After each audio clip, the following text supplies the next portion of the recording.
This episode of Close Up, I get to sit down with the youngest champion in this company's history, Nick Wayne. Joining me today, the youngest champion in this company's history, Nick Wayne, the Ring of Honor television champion. How are you? I'm good. How are you doing? I'm good. I'm so happy to have you here. I've got a lot of things that I get to ask you about. As I was doing my research, getting ready to sit down for this, I went on your Instagram, which for like a young guy, you don't use your Instagram that much. Not too much, no. Is that by design? You don't like it? I don't know. I can kind of just feel that it feels like something more special, you know, when I do post. That's right. You know? I wish I had that. I'm like, here's this dumb thing. It's got a bit of a vibe to it. But I didn't have to scroll back that far in your Instagram to see like a child. Mm-hmm. To see you grow up. I mean, you signed your contract here when you were 16 to kick in once you turned 18. To see the growth of even from 18 to where you're at now, like it's like going from like a boy into a man. Do you feel that growth? I mean, obviously a lot happens when you're on the road, you're on television, you're surrounded by all of these different people. Like, what is that like growing up like that? Yeah, I'm very thankful for it. Honestly, I feel like kind of just at like a maturity level. Yeah. You know, it helped me a lot just growing up, always being around adults opposed to like kids. You know, obviously I went to like public school, so I was still around kids, but my day-to-day life was around wrestlers and wrestling, you know, so I feel like I just matured a lot faster than like a lot of the kids my age. Going back to what you're saying, I do definitely feel like I'm like a man, you know. Sometimes it's like a reminder to me when people say my age, like, oh yeah, I am 19, you know. It's like that for me where I'm like, oh my gosh, you're 19. And even just like the way you carry yourself, your presence, even just like the way, like the second you walk out into that arena, you're this grown man. That's a compliment, thank you. No, it's really cool to see that growth and to see just how much one person can change in that amount of time of like really stepping in to who you are. But you've been doing this for a long time. You first started wrestling at what, like 6 years old? Is that right? Your dad got you your knee pads and some shoes? Yeah, around that age. Yeah, I mean, to go from 6 to where you're at now, growing up around all these wrestlers, growing up around all these adults, what is like some nuggets of wisdom that you picked up from just being around the business, especially as a kid? Well, like I already said. Or like weird things. Wrestlers say and do some weird things. Yeah. Like, definitely kind of created like a hard hat on me young, you know, like I can kind of just take whatever, you know, criticism and like critique, you know, something that I've always been able to take since I was pretty young. You are really good with that. And you take it and you change immediately. You take direction really good. Yeah, I try to just like apply it very well. You know, some people, especially young people, don't really know how to take criticism just yet, you know. Sure. But thankfully I was able to, you know, take it and learn how to properly use it at a young age. So another thing I'm very thankful for. So being young, being in this industry, you get to work with your mom, and we'll get into that in a second. But like you said, like going to public school and still being around other kids, but now being away from that, is there part of it that's like a little bit lonely of being in this world and kind of, no, not at all? I wanted to get out so bad when I was in there, you know, just because like, I don't know, like school was never really like my thing, you know, like I wasn't there to like play school sports or like to make friends, you know, I was very like tunnel vision on what I wanted to do. And yeah, just like a lot of the time, like in school, you know, middle school, high school, you know, I just got every day just, you know, they try to just break me down about wrestling. You know? And it never brought me down. You know, if anything, I kind of just used it as like a motivation to like, all right, like you want to say it, like I'll show you. Sure. You know? When did they start to take you more seriously? When I started going internationally, you know, I think the first time I went to Japan when I was 17 was like a big eye opener to a lot of the kids. Like, wow, like he's doing it. He's really serious, you know. And then like the AEW stuff, you know, people saw it and they knew it was a big deal. I just don't think they really knew how big of a deal it was. Sure. And then once I was like 18, you know, we all graduated at that point already, but everyone's like, wow, like he's really doing it, you know. To be like on TV, Trios Championships, the Ring of Honor Television Championship, to be working alongside Christian Cage, an absolute legend in this business. We don't have to get into the weeds on exactly what's going on with Christian right now, but for you to come in and be learning from him immediately, again, I mean, he's one of the absolute best when you look at an in-ring general. What are some of the things that you've been able to learn from working with him? Well, you know, like you said, you can't deny the facts, you know. He is one of the best to do it, you know, on the microphone, in the ring, you know, he can do it all. A lot that I learned from him is like presentation. you know, how to really like present myself and make me like feel like somebody, you know, and talking, you know, getting more confident with talking and how to talk and really come across like you're something, you know. And of course the in-ring work, you know, I always ask him for critique. I say, please tell me, like, pick me apart, every little thing, you know, but mainly like presentation and how to really present myself as something. Yeah. What do you think your dad would think of everything that you and your mom are doing now? Do you think about that? I do, yeah. A lot of it is like eye-opening stuff when I do things that like me and my dad used to watch. You know, for instance, like me and my dad used to watch a lot of like lucha libre when I was younger, and like wrestling in Mexico for the first time. You know, I was like, I could only imagine like what he would think right now. Yeah. Or same just type of things. Like I felt this way on like my big like breakout moments, like my big like breakout moment on like the Independence, like my first international trip, or like my debut on TV, first title wins. You know, like a lot of the times like I wish he could see everything I'm doing, but at the same time, it's like I like to remember like he is watching me. Everything I'm doing. So totally, it's with you every step of the way.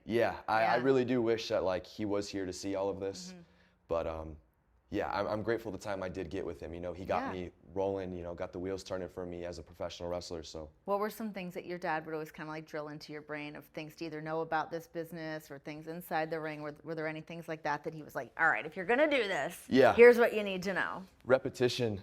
Honestly, like repetition. Like there's some guys, you know, when it got down to like basics, they were like, buddy, I've done the basics so much, you know, like can we just do more? You know, he's like, I don't care that you think you've perfected the basics, you haven't. You know, like it's usually just like striving towards perfection and just like, you know, if you've done it a million times, you're gonna do it a million more until it's perfect. So I'm a very big, like drilled into my mind perfectionist. You know, like I wanna be perfect. I'm a big like nitpicker on myself, you know. I tear myself apart with critiques all because of this. Good to do that though, we need it. Right. All just because of this image that like, you know, I want to be the best version I can be. Putting that pressure on yourself, but it's not just coming from you. I mean, I feel like the spotlight has been on you for quite some time, even though it's a short amount of time, of people seeing what your potential can look like. I mean, damn, you look where you're at now, but you think 10 years down the line, where do you see yourself in like 10 years? 10 years, I guess I'll be 29, turning 30. Wow. Which is like really, those are your prime years. Yeah. I'm sure that feels like old to you right now, but like God, once you're in it and you've been doing it for this long, like I can't even imagine what you're gonna be capable of. Crazy to think. Yeah, a lot of the wrestlers that like I idolize, you know, you see them when they're younger and they're already like phenomenal, you know, and you're like, wow, like I can only imagine what their potential will be. And then they get to these like 30 years and it's like, wow, this is really the prime, you know? So I'm hoping, you know, to be around like in my prime at that time, you know, I'm hoping to be like the smartest and the best that I am at the time. Hopefully like, you know, multiple time world champion at that time. I want to set the record for the youngest world champion. That's like a big goal of mine. Just cross off a lot of bucket list things for me, you know, Japanese goals here in AEW, you know, I want to accomplish a lot young, you know, and show that like my potential is, you know. Infinite. Yes. Infinite potential with this man. Yes. Bringing it back to your family really quick, you do get to be on the road with your mom. Most people don't get that experience. What's that like? It's interesting. You know, it's something that I never thought Not only on the road with your mom, working with your mom. Right. All the things. Right. Yeah. It's not something that I expected, like would have happened, but I know like one day especially I'm gonna be very grateful that it happened. Yeah. And I think it's a very like unique story, you know, like a lot of people don't really, well, maybe nobody has ever been on TV with like their actual mother as like a, you know, a spot on TV, which is pretty crazy. And like neither one of us would have thought that would have ever happened. But very grateful for the moment. You know, sometimes it's crazy to think like, my mom's just walking around here, you know, like she's just like one of the girls. It's crazy, yeah. So funny. I love that. God, I hope I get to Nora one day. Maybe. Yeah. We'll see. I don't know. I try to show her wrestling and she's like, no. No. She gets a little freaked out by it. Okay, so you want to be the youngest world champion. We can check that off at some point in the near future. But coming up, you're going to be the youngest man to enter the Super Juniors. This is crazy. And I know you've been to Japan before, but Super Juniors specifically was something that you really wanted to check off that bucket list. Yes. When you ask people closest to me, you know, friends, family members, you ask them what is Nick's current goal in professional wrestling, they'll all tell you it's Best of Super Juniors. Yeah. And it's been that way for a few years now. Just because a lot of the wrestlers that I idolize, whether it's Japanese or American, European wrestlers, they all went through the Japanese junior heavyweight system at some point. And the Best of Super Juniors, I feel like just has such like a high prize to it, and it has such like a strong name title, you know? Sure. And it's something that just like I've always I've always wanted to do it. You know, I like the work ethic. You know, I like just continuously going day after day after day. We don't get to do that often, of having that many matches in a row, right? Right. Yeah. So just like the busy schedule, you know, I love it, and just like, you know, pushing through pain just because you want to be the best. You know, you want to win this tournament. Yeah. And getting to hold like the title as the youngest to participate in the Best of Super Juniors means like the absolute world to me. So who are you kind of eyeing up in the tournament?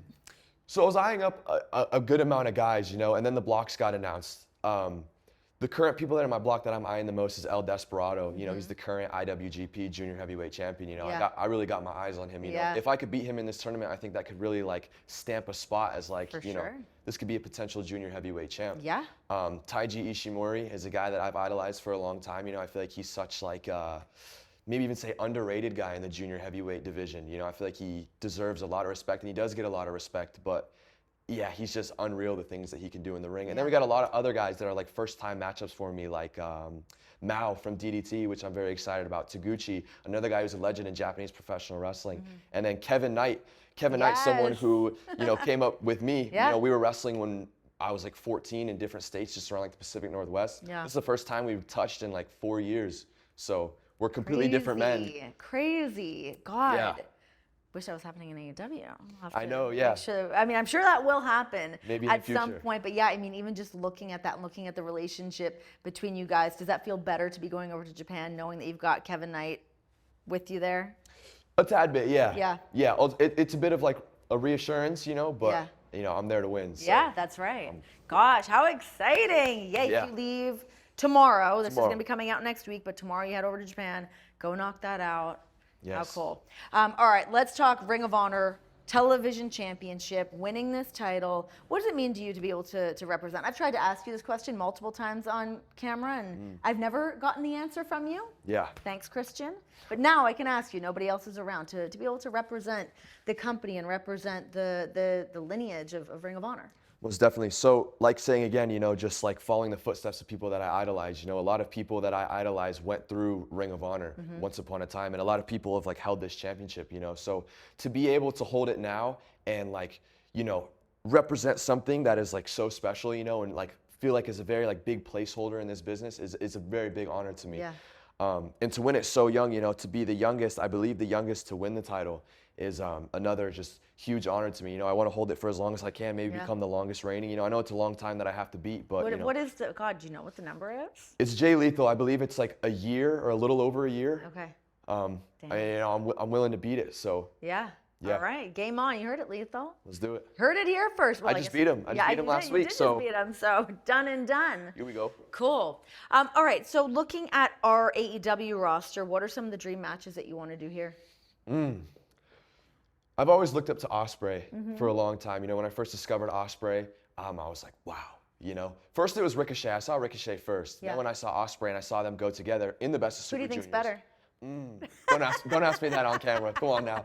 No, that's a hard pick, honestly. I feel like, you know, I discovered Ricochet first, but I feel like Ospreay had a much, maybe like a bigger, you know, influence on me as a wrestler. But yeah, I remember when they wrestled each other, the match that blew up, it was in the Best of Super Juniors. I was in 5th grade on a bus. Oh my God, you're in the 5th grade when you watched that? Good Lord, all right. On a bus going on a field trip. Yeah, my mind was completely blown. But dream matches in AEW, definitely Will Ospreay. Definitely Ricochet, just period. But I got the Ricochet match, which, you know, one of my best matches I've had to this day. Kyle Fletcher, I think me and him could really mix it up. Oh, yeah. We've wrestled a few times as Aussie Open. But I think now, you know, we're two completely different men. Takeshita, you know, again, we wrestled when I was maybe 17, but same type of thing, you know, we're two different people now. Of course. And then there's guys, you know, like Jay Lethal that are just amazing professional wrestlers. You know, that was a bucket list match of mine that I got to cross off last week. We have like such a wealth of so many legendary wrestlers in AEW, and you're clearly such a student of the game. Are there guys that you kind of go to pick their brain, to get some advice, or to have them critique your matches or any of your work? Who are those guys for you? Christian, of course. I like to get Chris Jericho's opinion as well. Another guy went through the Best of Super Juniors. Yeah, you know? did you talk to him about that or him? Yeah. Or Malenko too? Yep. Yeah. Malenko, Jerry Lynn, I love to pick his Yeah. brain. I think he's one of the smartest we have at AEW. Yeah. But just a lot of like the older guys, you know, like they really know what they're talking about. Yeah. But if it were to come to like younger talent, I always go to Takeshita or Katsuyori Shibata just to get their kind of, you know, intake on things. Yeah. Cool. Well, Nick, I'm so excited for you to finally go check off this bucket list for you, Best of the Super Juniors. Everybody make sure, watch, see how he's doing there, keep up with all things Super Juniors. I can't wait for you to come back and see what version of you we get after this Japan tour. Most definitely. Thank you so much for having me. Thank you.